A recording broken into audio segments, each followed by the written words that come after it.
"You are no longer alone." This phrase would echo for years to come as a whisper of hope in the dry desert wind.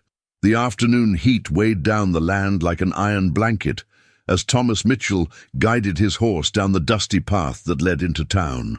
At 52, his calloused hands knew every mark left by the hard work on his farm, and his faded blue eyes carried the wisdom of one who had learned that life in the West was unforgiving of the weak.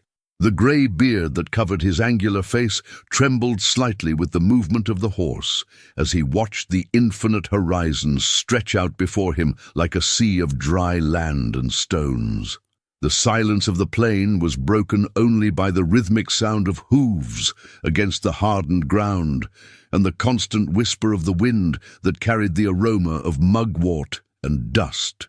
Thomas had made that journey hundreds of times over the past 15 years, since he established his estate in the arid lands of the territory. Every stone, every bend of the trail, every shadow cast by the rare bushes was familiar as the lines of his own hand.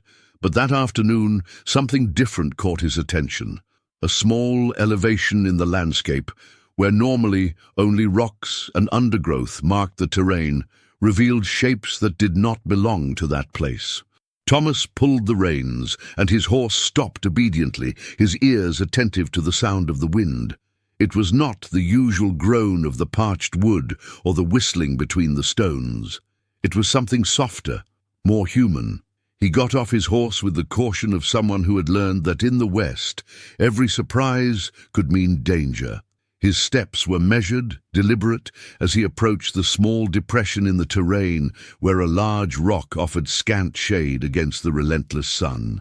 The heart, which had been beating for years in the steady rhythm of a solitary and predictable life, accelerated slightly as her eyes confirmed what her ears had already detected. 3 children were crouched in the thin shade of the stone, 2 girls and a boy, their clothes torn and faded by the sun and dust. His bare feet, bruised by the stones and thorns, told the story of a walk too long for such small legs. The eldest, a girl of perhaps 8, held the 2 smaller children protectively to her chest, her dark eyes fixed on Thomas with a mixture of fear and despair that he recognized immediately. The farmer stopped a few feet away, his hands visible and outstretched. In a universal language of peace he had learned in his years, dealing with wild animals and even more suspicious people. The boy, who could not have been more than 5 years old, cried softly, the sound muffled by the dirty fabric of his older sister's shirt. The smallest, a little girl of maybe 3 years old, just watched with eyes too big for the thin face, as if she had already learned that tears were a luxury she couldn't afford. Thomas felt something move inside his chest, an old pain he thought he had buried with Sarah, his wife, 5 years earlier.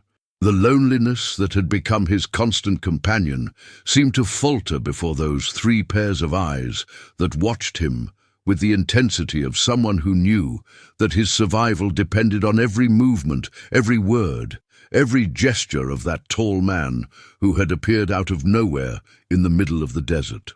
The sun began to decline on the horizon, painting the sky with orange and red tones that would soon give way to the deep blue of the night. Thomas knew that children would not survive another night in the open, not in that state, not in that place where temperatures plummeted as cruelly as they did during the day. Slowly, very slowly, he moved 1 step closer, then another. The older girl watched him like a small injured animal, ready to run if necessary, but also aware that she might not have the strength to do so. It was this resignation in the eyes of a child that broke the farmer's heart into pieces he didn't know still existed. "I'm not going to hurt you," he said, his voice hoarse from disuse and the emotion he struggled to keep under control. The words came out softer than he expected, loaded with a tenderness that he had not exercised in years. The girl tilted her head slightly, as if she were evaluating not only the words, but the man who had uttered them. Thomas looked around at the empty expanse that stretched in all directions, and then again at the 3 small, vulnerable figures before him. There was no doubt about what he needed to do. There was no choice to be made. There was only one certainty that grew in his chest like water springing from a long-dried spring. Those children would not be alone for another second. The decision was not accompanied by great reflection or internal debates. It was simply there, solid as the rocks that punctuated the landscape, inevitable as the approaching sunset. Thomas Mitchell had spent the last 5 years building walls around his heart, but 3 pairs of hungry eyes knocked down all those defenses in a matter of seconds. He moved with the same methodical precision he used to care for his injured animals. First, he took the leather canteen from the saddle and slowly approached the children. The older girl was watching him with extra attention, but there was something new in his gaze. A spark of hope so small that it almost went unnoticed, like a distant star on a moonless night. The farmer knelt on the dry land, placing the canteen within reach of the small hands. The girl hesitated only a moment before picking up the container with careful movements, as if she feared that it was just a cruel dream. She drank a small sip, then offered water to her younger siblings. Thomas observed that act of selflessness. A child who, even in extreme thirst, thought first of others, and felt something break definitively within him. The boy drank greedily, small sounds of relief escaping between each sip. The little girl, when they finally quenched their most urgent thirst, Thomas noticed how they positioned themselves again, the eldest always in front, protecting the smaller ones with her own thin body. He returned to his horse and opened his saddlebags, taking out the few supplies he was carrying. There was crusty bread, some pieces of dried meat, and some fruit that he intended to take to the city. All this was offered to the children with slow and careful gestures, as if she were feeding baby wild animals that could flee at the slightest sudden movement. Hunger spoke louder than fear.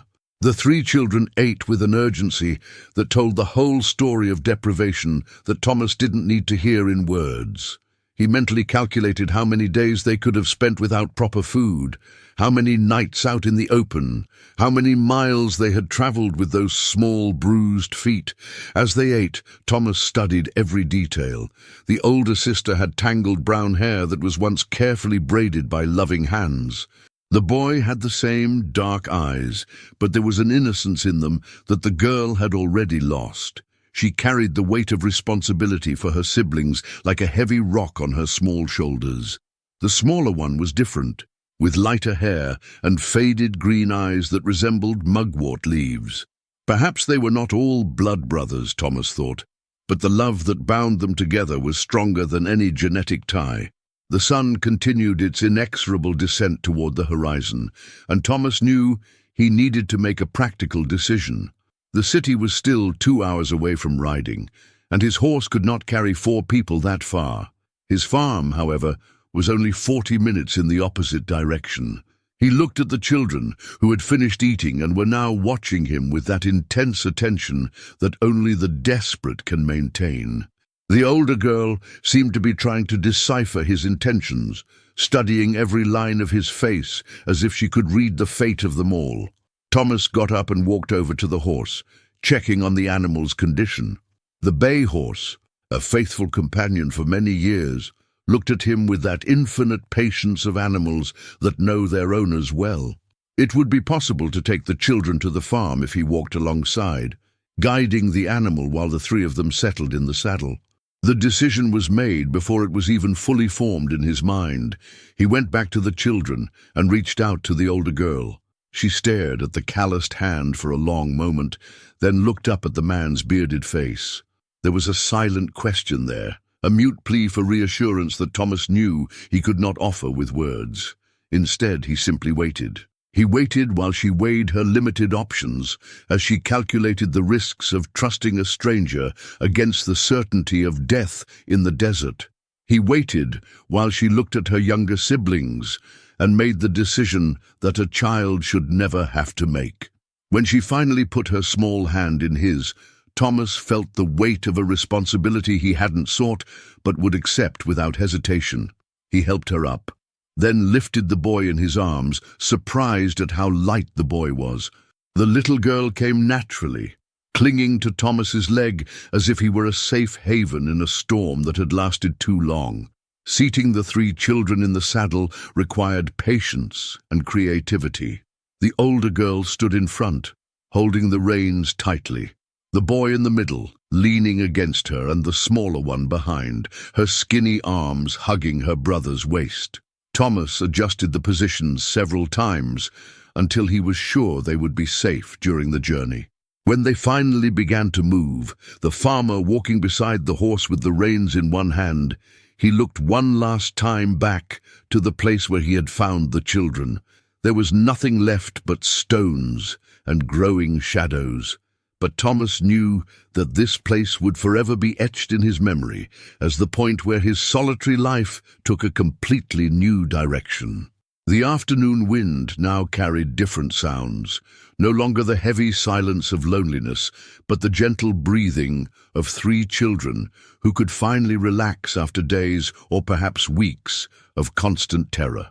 Thomas adjusted the pace of his steps to the horse's movement, his eyes fixed on the trail ahead, but his mind already racing toward the farm, planning what he would need to do to turn an empty house into a suitable dwelling for a family. Thomas Mitchell's farm emerged from the landscape as an oasis of life in the midst of the barren expanse. The wooden buildings, whitened by the relentless sun of the last 15 years, seemed small against the immensity of the sky that stretched in all directions. The barn, the main house, the small stable, and the artesian well formed a modest but solid whole, the result of the tireless work of a man who had built it all with his own hands. When the horse finally stopped in front of the porch of the house, Thomas realized how strange the place must look in the eyes of the children. For years, this had been her refuge, her sanctuary of chosen solitude. Now, looking through the eyes of the little passengers, he saw the lifelessness that permeated every corner: windows without colored curtains, balcony without rocking chairs, garden without flowers. He helped the children off the horse, watching as they instinctively positioned themselves close to each other, forming that little protective group they had perfected during their days of abandonment. The older girl kept her eyes alert, cataloguing every detail of the property as if she were memorizing possible escape routes. The boy clung to his sister's torn skirt, while the younger one simply watched everything with that disturbing stillness of someone who had learned to be invisible. Thomas led the horse into the stable, the footsteps of the children echoing behind him like whispers over the dirt of the courtyard. As he removed the saddle and tended to the animal, he could feel the 6 small eyes watching his every move, trying to decipher the intentions of that man who had taken them out of the desert. He worked slowly, deliberately, allowing them to get used to his presence and his surroundings. The interior of the house revealed even more clearly the solitary life that Thomas had built in recent years. The furniture was functional but sparse: a solid wood table, a few chairs, a black iron stove, shelves with basic supplies. There were no photographs on the walls, there were no decorative objects, there was nothing to suggest that this house had ever harbored family dreams or echoes of childish laughter. The children settled in a corner of the main room, close to the wall, where they could see both the front door and the one that led to the back of the house. Thomas pretended not to notice this survival strategy as he lit the stove and began to prepare a proper meal. He had hunted a rabbit a few days earlier, and there was still enough meat left for a nutritious stew. As he chopped vegetables and prepared food, Thomas began to mentally plan the changes that would need to be made. The house had 2 bedrooms, his own, and a smaller one that had served as a storage room in recent years. That second room would need to be cleaned. It would need beds, bedding, maybe even bigger windows to let in more light. The aroma of stew began to fill the house, and Thomas noticed how the children relaxed slightly. Food has always been a universal language of care, and even the most suspicious among them began to show signs that perhaps they could let their guard down. The boy was the first to approach the kitchen, attracted by the comforting smell. The little girl, the older girl, remained at her observation post longer, but Thomas could see in her eyes the internal struggle between the need to protect her siblings and the desperate desire to be just a child who didn't have to carry the world on her shoulders. When she finally approached, it was with measured steps, like a wild animal testing the safety of a new territory. Thomas served the stew in metal bowls, the only ones he owned, and watched the children eat with a voracity that spoke of days of deprivation. But this time, there was something different about the way they fed themselves. It was no longer the hungry desperation of the desert, but rather the normal hunger of children who knew there would be more food available when they needed it. After the meal, Thomas showed the children the rest of the house. The smaller room was filled with tools, bags of grain, and miscellaneous equipment, but he could visualize what it would look like once it was cleaned and organized.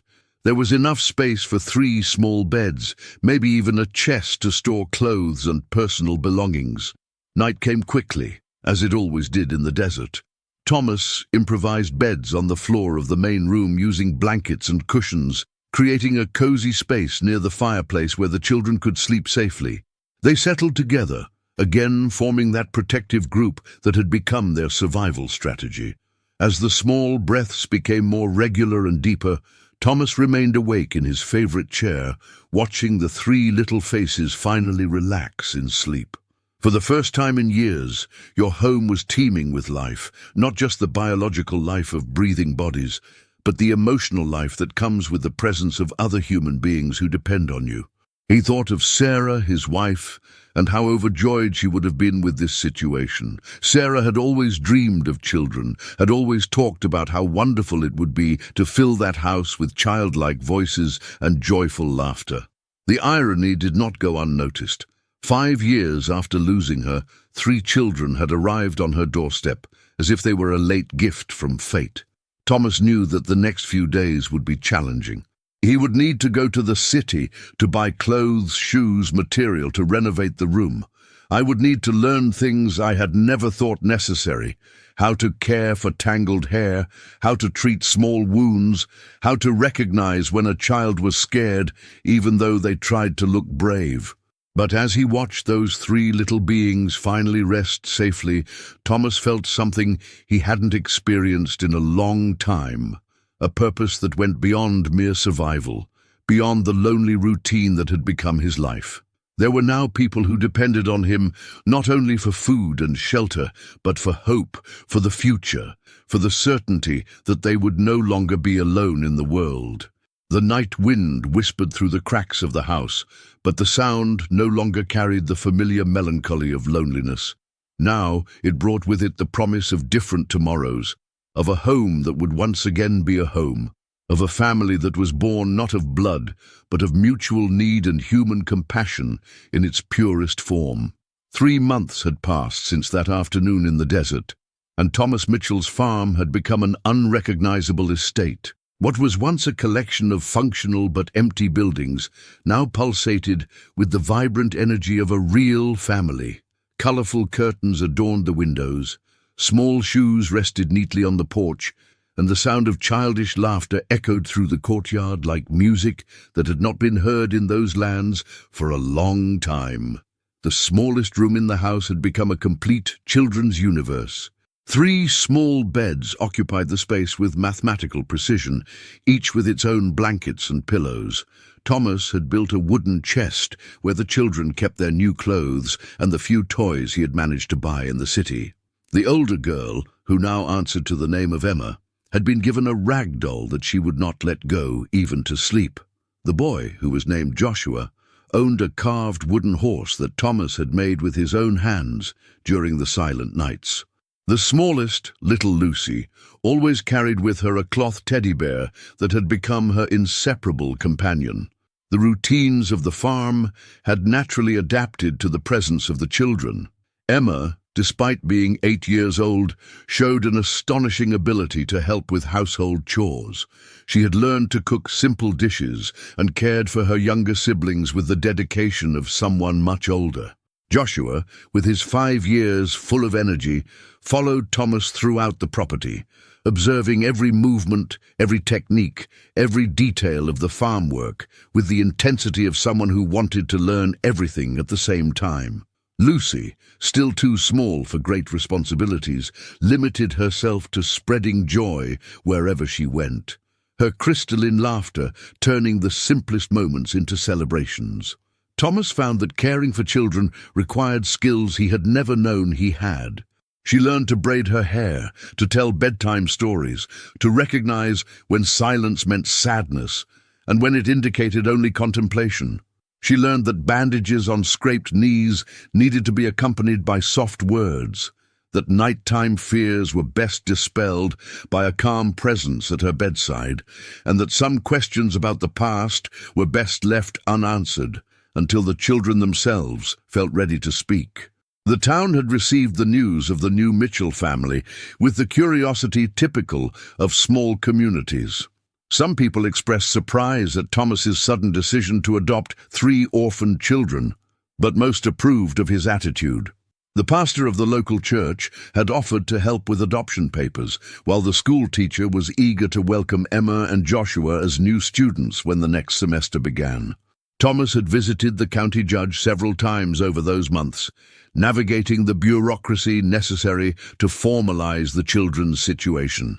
The adoption process would be long, but Thomas possessed a stable estate, a solid reputation in the community, and most importantly, 3 children who had clearly found in his home not only shelter, but a real home.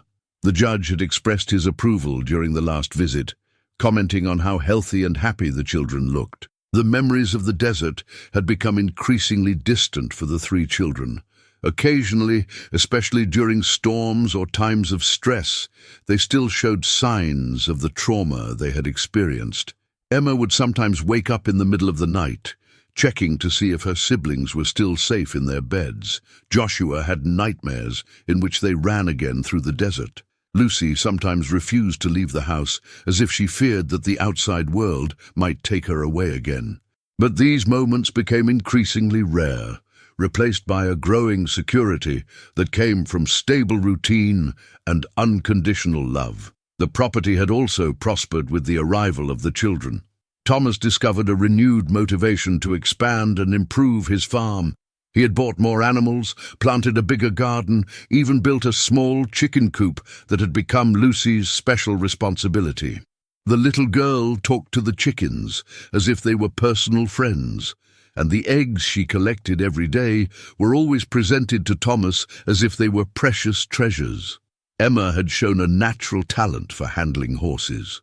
Thomas watched her as she brushed the animals' fur, speaking softly to them in a tone that demonstrated an instinctive understanding of human-animal communication. He was already beginning to teach her how to ride, and the girl showed a poise and confidence that promised to make her an exceptional rider in the future. Joshua had fallen in love with manual labor. His small hands tried to mimic Thomas's every move when he repaired fences, repaired tools, or built new equipment. The boy possessed an unusual patience for his age and an ability to concentrate that impressed the farmer. Thomas had already begun to teach him how to use simple tools, always under careful supervision, and the pride in the boy's eyes when he completed a task was a reward worth more than any payment. The nights at the farm had become the most precious moments of all. After dinner, the family would gather in the main room, Thomas in his favorite chair, and the 3 children scattered on the floor or settled on the couch he had bought specifically for them. Thomas told tales of his years in the West, always carefully editing the harshest details, turning his adventures into tales fit for children's ears.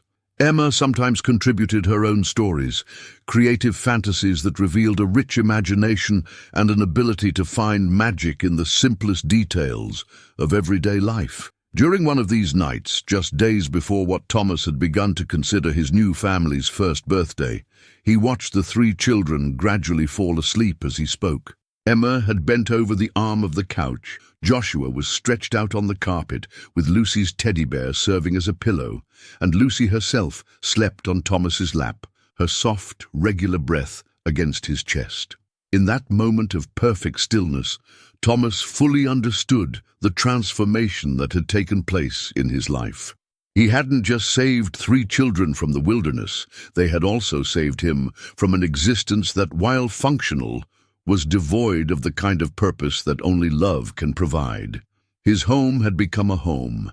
His solitary routine had turned into a complex but harmonious family dance, and his heart had rediscovered the capacity to love in a way he thought he had lost forever. The night wind still whispered through the cracks of the house, but the sound now carried promises instead of laments. Promises of mornings full of childlike energy, afternoons of shared work, nights of stories and laughter. Promises of a future where those 3 children would grow up knowing the security of unconditional love, where they would learn that families can be formed not only by blood, but by the deliberate choice to take care of each other. Thomas adjusted Lucy more comfortably in his arms and looked out the window at the lands that now represented not only his property, but the foundation upon which 4 lives had been intertwined forever. Somewhere in that vastness, there was still a small depression in the earth where 3 desperate children had hoped for a miracle. And in that cozy home, 4 people had discovered that sometimes miracles come in the simplest form possible, in a person's decision to reach out and say, in deeds rather than words, that no one has to face the world alone. If this story has touched your heart and you'd like to follow more exciting Wild West narratives, don't forget to subscribe to our channel. Activate the notification bell so you don't miss any of the upcoming stories we bring you weekly.